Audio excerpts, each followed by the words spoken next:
Μένει ότι ζω μια τέτοια στιγμή ανάμεσα σε ξεχωριστούς, αγαπημένους ανθρώπους, περισσότερο ή λιγότερο, γνωστούς, όλους όμως σεβαστούς.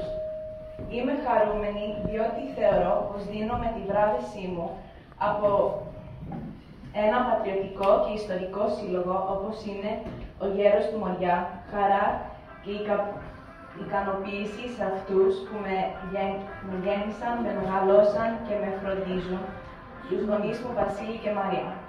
Είμαι υπερήφανη τις ελληνικές ρίζες μου και την ελληνική καταγωγή μου, την οποία γνωρίζετε και ελπίζω να φανώ ατάξια της τιμής αυτής.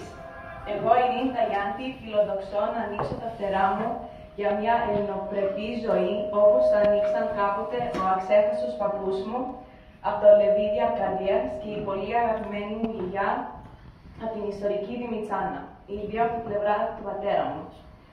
Όπως το ανοίξατε εσείς και οι δικοί σας γονείς, προσφέρετε πολλά έως τα πάντα στις νεότερες γενιές, σε εμάς τα παιδιά και οι γόνια σας.